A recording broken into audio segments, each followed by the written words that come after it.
In the Deane household, clean-cut uniforms hang in the closet, dog tags dangle from their chains, and portraits of the men in their family who have served in the United States military adorn the walls.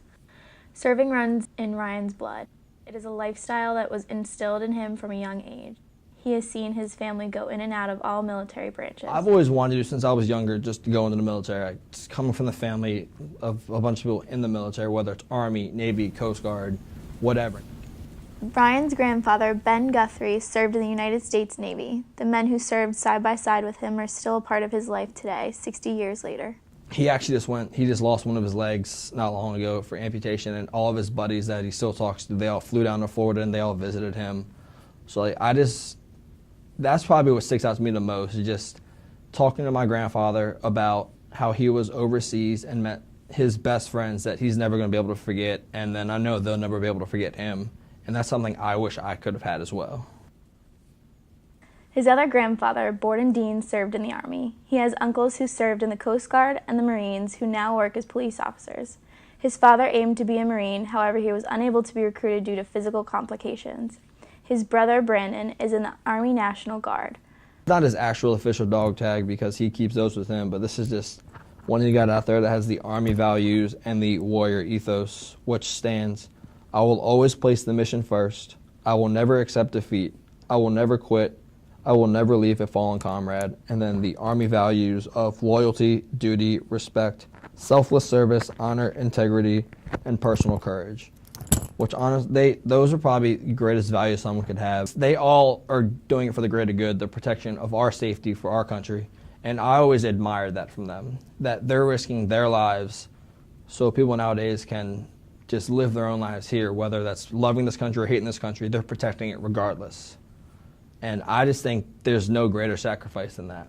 The day since I got him, I haven't taken him off. It's been 2 years, and it's something I've always have with me. I mean, I wear a bunch of his Army stuff all the time. In 2010 at Blake High School, Ryan took a step towards his dreams and met with 2 recruiters from the United States Marine Corps. I wanted to become a Marine. Right as I turned 18, would have enlisted, been active duty. I mean, in high school, I was Deane the Marine. It's just what I was. It's just everyone thought of me as that, and that's when it really hit me. It was like, I should do this. Like, I have to do this. So I talked to recruiters, and they said physically fit, absolutely. Mentally fit, we'll do tests for that, but we can't get there without the vision test first. Ryan was born with an arteriovenous malformation, commonly known as AVM. In layman's terms, is just a bad or abnormal connection of blood vessels. He faced numerous surgeries as a child to try and control the damage the AVM was causing his body. When I was 5, it really swelled up, and my dad actually said that it swelled so bad I looked like E.T. Ryan was flown back and forth from Johns Hopkins Hospital in Baltimore to specialists in Boston for a period of 7 months.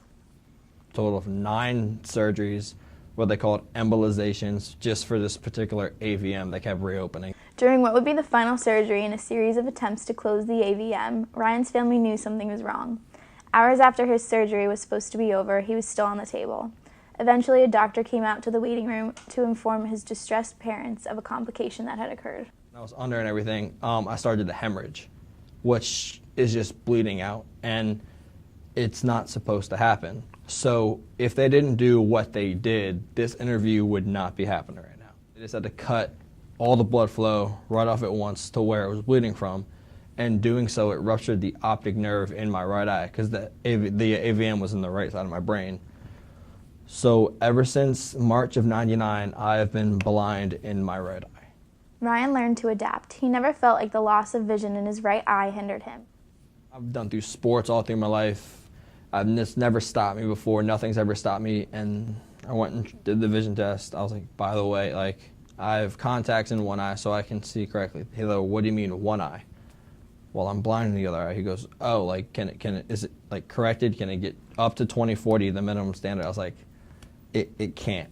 It is pitch black. And they go, oh, well, we'll let you know.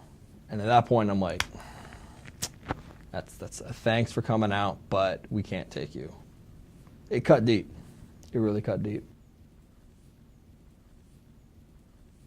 My brother's living my dreams out for me, and that's what really helped me through it. I could never be more proud of him than I already am. I can never put on a uniform and do what they do day in and day out, but I can act the same way as they do, have the respect for any and everyone, no matter how disrespectful or rude they may be, and just being that type of person that always places, not even a mission, just always placing others' needs before theirs.